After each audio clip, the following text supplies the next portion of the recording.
അയ്യോ എന്നൊന്ന് വെക്കുന്ന കേട്ടു. പിന്നെ നോക്കുമ്പോൾ നേരെ കുത്തനെ പുഴയിലോട്ട് ബസ് മറിയുന്നതാണ് കാണുന്നത്. പിന്നെ ഒന്നും അറിയത്തില്ല. പിന്നെ എല്ലാവരും അയ്യോ ഓടി വായോ എന്ന് പറയുമ്പം ഞാനൊരു കമ്പി കഷ്ണത്തെ ഇങ്ങനെ തൂങ്ങിക്കിടന്നു. ഒക്കെ എല്ലാവരും ഇങ്ങനെ ഊർന്ന് ഇങ്ങനെ താഴോട്ട് പോവുക. അപ്പം ബ്ലഡൊക്കെ ഇങ്ങനെ ഒഴുകുക.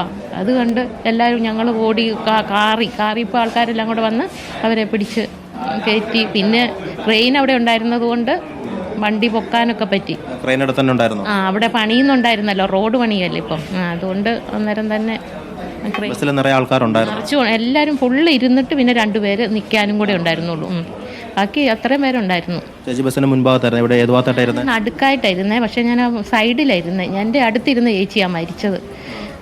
ചേച്ചിനെ പരിചയമുണ്ടോ? ആ ചേച്ചി കണ്ടപ്പഞ്ചാലിലുള്ളതാണെന്നാണ് പറഞ്ഞത്. അപ്പം അരമണിക്കൂർ മുമ്പ് ഞങ്ങൾ ആനിക്കാമ്പോലി വന്നിരുന്ന് ഇങ്ങനെ വർത്താനമൊക്കെ പറഞ്ഞിരുന്നത്. അത് 11:30 തൊട്ടാ ബസ്സിൽ ഇങ്ങനെ ബസ് കാത്ത് നിന്നതാ ചേച്ചി. അന്നേരം കിട്ടാഞ്ഞിട്ട് അത് ഈ ബസ്സിൽ കയറി ഞങ്ങൾ 2 പേരും കൂടെ ആ ബസ്സിൽ കയറി ഒരു സീറ്റയിൽ ഇരുന്നതാണ്. ആ ചേച്ചിയുടെ പേരെനിക്കറിയത്തില്ല. അതിൻ്റെ മകൻ്റെ വീട്ടിലേക്ക് വരുവാന്നാണ് പറഞ്ഞത്. തിരുവമ്പാടിയാണോ? തിരുവമ്പാടി. ബസ് ആനക്കാമ്പോലിയിൽ നിന്ന് കയറി. കണ്ടപ്പഞ്ചാലല്ല ചേച്ചിയുടെ വീട്, സ്വന്തം വീട്. ബസ് എടുത്തത് ആനക്കാമ്പോലിന്നാണോ? അല്ല, മുത്തപ്പുഴയെന്ന് വന്ന ബസ്. തിരുവമ്പാടിക്ക് വന്ന ബസ്. മുത്തപ്പുഴയും തിരുവമ്പാടിക്ക് വന്ന ബസ്സാണ്. അപ്പോൾ അത് ആനക്കാമ്പോലിൽ നിന്ന് ഞങ്ങൾ കയറുന്നത്.